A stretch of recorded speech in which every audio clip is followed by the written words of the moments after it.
Bom dia, pessoal. Vamos para as orientações do dia de hoje. Hoje, então, dia 14 do mês de abril, que pode ser representado pelo número 4. Nossa, que número feio que eu fiz. Vou fazer a flechinha. Número 4. A gente está no ano de 2021 e hoje é uma quarta-feira. Bom, a primeira atividade que a gente tem para fazer hoje, como de costume, é de matemática. Aqui em matemática, vocês vão fazer 3 sequências numéricas, até chegar até 100 ou até próximo a 100. Na verdade, vocês vão chegar próximo a 100, tá? Não pode passar um número depois de 100 ou pode ser um número antes de 100. Daí vocês vão ver, mas tem que ser o número mais próximo que você conseguir de 100, beleza? A primeira sequência que vocês vão fazer é de 3 em 3, então vocês vão começar lá, 0, 3, 6 e assim vão continuar. A segunda sequência, vocês vão fazer de 6 em 6. Então, vocês vão começar 0, 6, 12 e assim por diante. E a terceira, vocês vão fazer de 9 em 9. 0, 9, 18 e assim por diante, até chegar próximo a 100. Lembrando que vocês vão contar, ó, 0, 1, 2, 3, 4, 5, 6, 7, 8, 9. Então, vocês vão marcar o nono número. 9 é o nono número depois do 0. Então, vocês vão marcar de 9 em 9. Por isso que a gente fala 9 em 9, ou de 6 em 6, ou de 3 em 3. É uma sequência ordenada, porque tem uma ordem nessa sequência, né? Ou é de 3 em 3, ou é de 6 em 6, não pode ser bagunçado. Tem uma ordem e é uma sequência. Ela vai continuar até onde a gente quiser. No caso aqui, a gente vai fazer até 100. Por que vocês precisam aprender isso? Porque lá na frente, daqui a uns anos, vocês vão começar a aprender a fazer sequências com duas informações. Então, daí vocês vão ter que entender. O primeiro número vai ser de 2 em 2, o segundo número de 3 em 3. Vai ser fácil para você, lá na frente, se você pegar bem e entender bem essa parte aqui. Como eu falo, é uma escadinha. Não adianta eu querer chegar lá no... Provavelmente vai ser lá pelo 6º, 7º ano que vocês vão ver isso. E não adianta chegar no 6º, 7º ano querendo aprender o que a professora está passando lá, sem eu ter aprendido isso aqui. Então, tudo que a gente aprende na vida escolar é importante. Por isso que vocês são colocados primeiro na primeira série, depois na segunda série, depois na terceira série, e não são colocados tudo aleatoriamente, porque vocês têm que aprender primeiro as coisinhas fáceis, ou a base que a gente fala, né? Para vocês conseguirem evoluindo pouco a pouco, tá? Então, parece bestinha, é um pouco repetitivo, porque eu passo bastante, tá? Porque é para vocês pegarem bem isso daqui.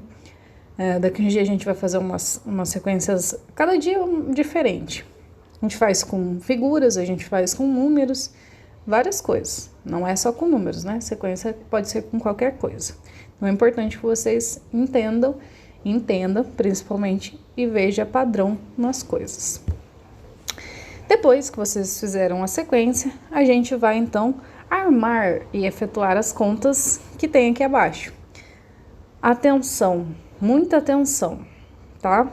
Porque desta vez eu misturei contas de mais e de menos. A gente estava vendo bastante conta de mais porque a gente tinha acabado de aprender conta com reserva, que é aquela que sobe lá em cima. Quando tem 2 números no resultado, né? Que a gente sobe daí a dezena lá pro lado da dezena, ou assim por diante, nas outras casinhas. No caso aqui, agora eu comecei a voltar pro menos.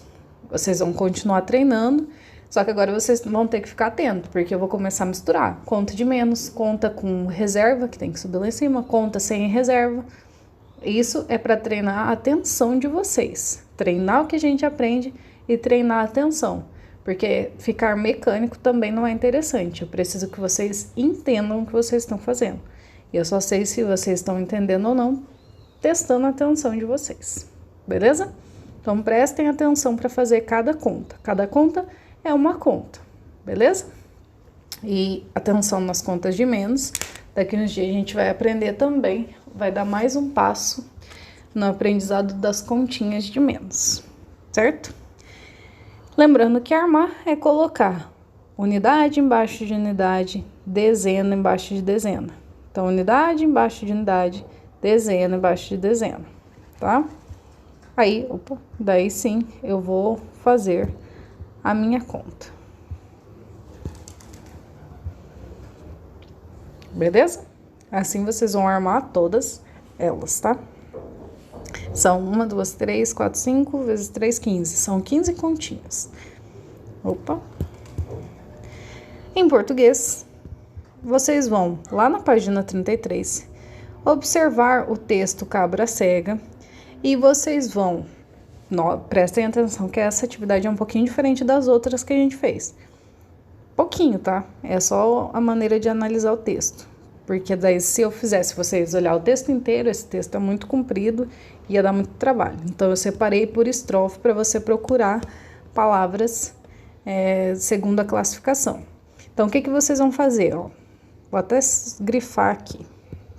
Vou até mudar a cor, vou mudar para azul. Vocês vão procurar as palavras dissílabas na primeira estrofe. Então, vou abrir o livro lá, também vou mostrar no livro. 33. Opa.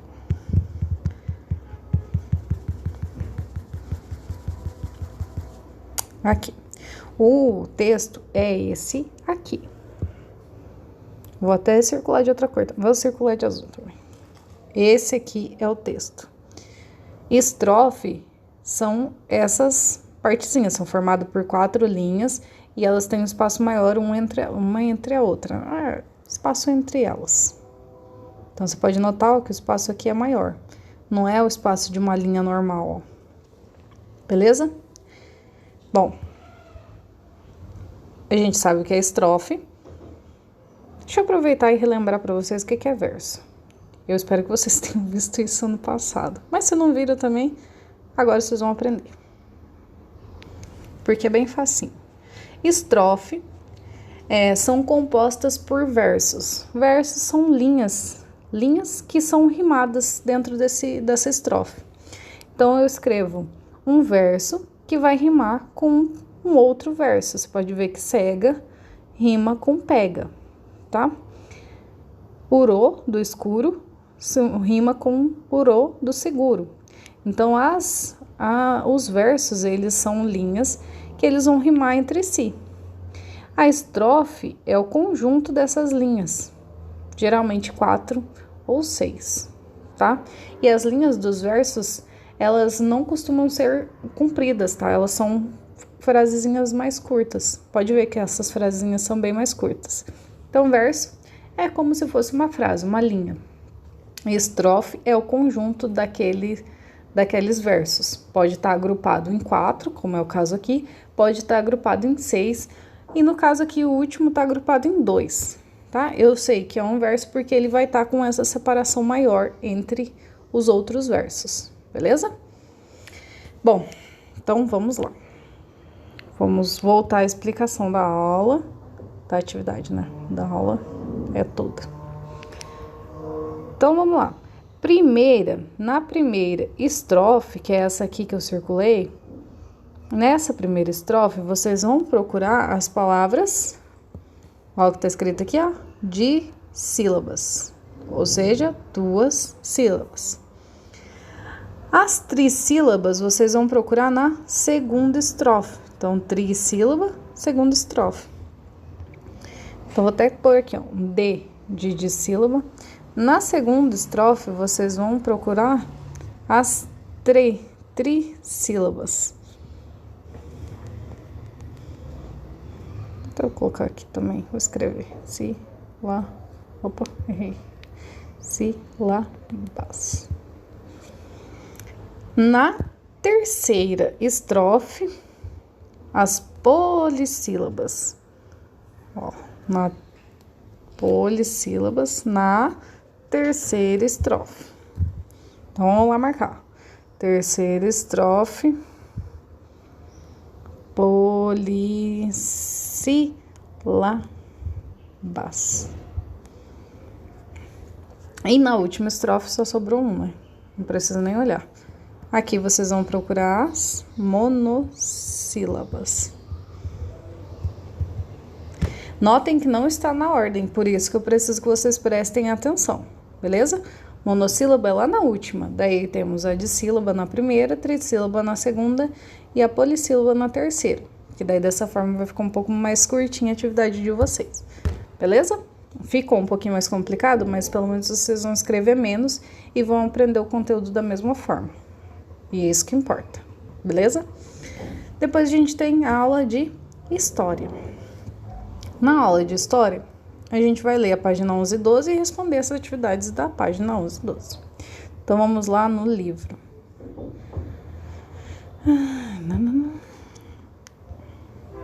Ih, eu coloquei a página errada de novo. Tô boa em fazer... Ah, tá, a gente vai só fazer a 12, na verdade. Vamos só relembrar, então. Aqui... Ah, tem um mapa aqui na 14 também, mas enfim, vamos relembrar. A gente estudou na semana passada, no começo da semana, né? O que é jesuítas.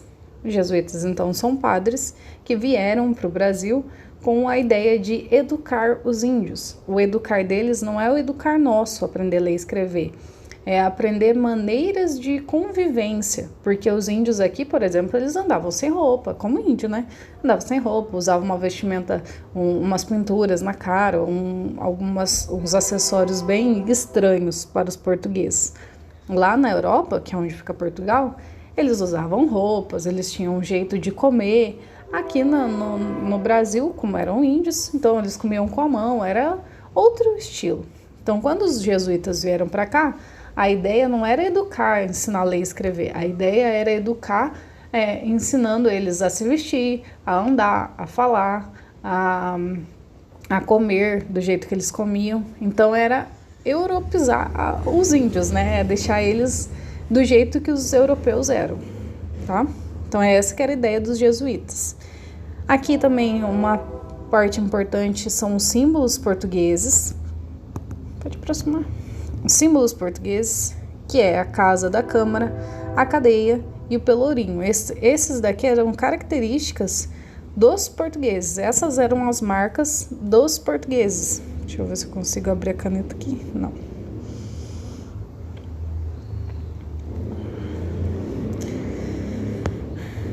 Então, ó, olha o que está escrito aqui em cima. Português, símbolos portugueses. Essas 3 coisinhas eram os símbolos dos portugueses. Importante relembrar. Então, vamos continuar nossos estudos aqui na página 12. Vamos ler aqui em cima. A colonização no Nordeste. Em diversas áreas do Nordeste do Brasil, foram construídas vilas ligadas à produção de açúcar, e é o caso de Olinda, atual estado de Pernambuco. A Vila de Olinda, então, antes de ser Pernambuco, o estado de Pernambuco,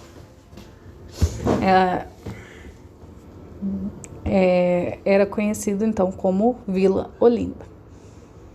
Em 1535, foi fundado o povoado de Olinda. O cultivo de cana e a produção de açúcar nos engenhos foram as principais atividades desenvolvidas.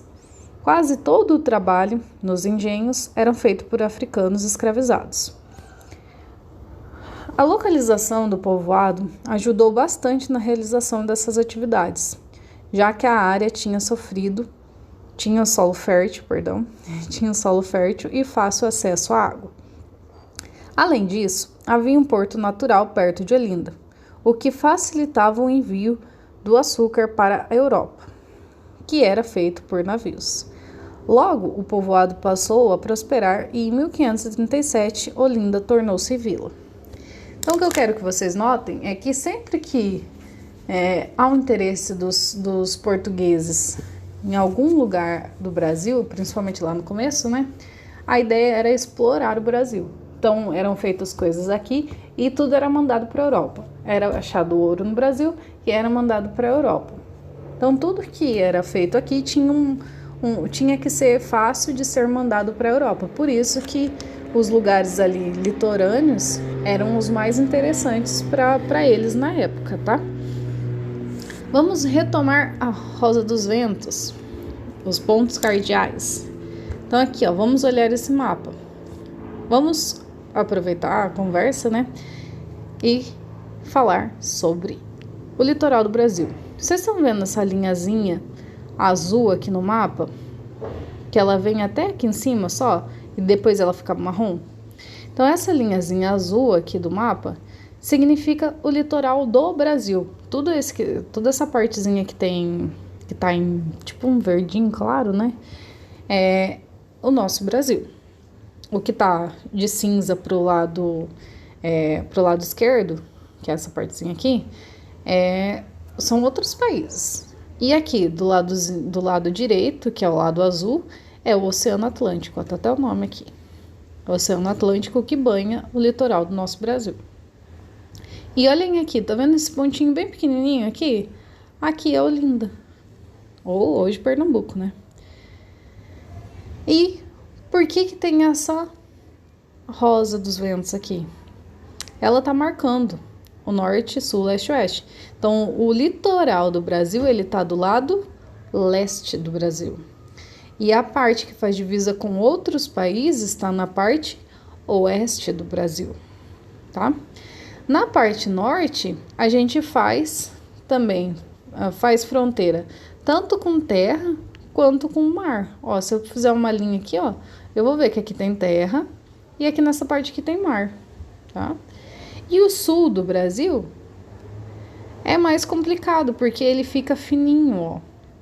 Mas aqui dessa parte é terra, nessa parte aqui é mar. Outra coisa que é importante vocês saberem, tem umas diferencinhas, né? Depois a gente vai ver isso. Mas quando eu falo norte do Brasil, eu tô falando dessa porção do Brasil. Quando eu tô falando sul do Brasil, eu tô falando aqui, ó, esses estados aqui. Aí tem umas outras divisões, porque o nosso Brasil, ele não é dividido num quadradinho certinho, ele é diferente. Daí a gente tem o Nordeste, o Sudoeste, o Centro-Oeste, o Sudeste, que é onde a gente tá, né? Então tem várias divisões dentro do nosso país, que vocês vão precisar saber futuramente. Por isso que primeiramente vocês têm que saber os principais, leste, oeste, norte e sul. Depois vocês vão aprender os outros nomes que derivam desses aqui, tá? Então isso era só para relembrar os pontos cardeais. Lembrando que se eu colocar minha mão direita para o lado leste, minha mão esquerda para o lado oeste, eu fico de frente para o norte e de costa para o sul. Esse é o jeito da gente descobrir os lados dos pontos cardeais. E lembrando também que leste é onde o sol nasce, oeste é onde o sol se põe. Então até meio-dia eu posso olhar, até um pouco antes do meio-dia, né? Porque meio-dia vai estar exatamente no meio do céu. Mas antes do meio-dia, eu vou olhar no céu e eu vou saber que o sol está do lado leste. Depois do meio-dia, passou o meio-dia, se eu olhar para o sol, olhar diretamente não, né, gente? Tem que usar não é um papel, mas é um raio-x, que daí a gente consegue olhar para o sol, mas a gente consegue saber a posição do sol sem olhar diretamente para ele. Então, se for depois do meio-dia, eu vou saber que ele está ali do lado oeste, beleza? Aí temos a questãozinha 1 e 2, né? Vamos ler a 1. Pente de laranja, o quadrinho que apresenta as primeiras atividades econômicas realizadas em Olinda. Então, a gente leu aqui. Quais são elas? O cultivo de cana e produção de açúcar ou a plantação do café e a criação do gado? Bem facinho, né? Você vai pintar somente a que está correta. Aqui, na número 2, você vai observar na imagem, essa imagem aqui, e responder como as construções de Olinda foram representadas. Então, observando o que você consegue ver aqui, como que elas foram representadas? Aí vocês vão colocar a resposta. Tem espaço aqui, dá para escrever no próprio livro, tá? Bom, é isso. A atividade de hoje, deixa eu ver, é a última, né? Sim. Então, a atividade de hoje eram essas. Se vocês precisarem de ajuda, é só mandar mensagem e até.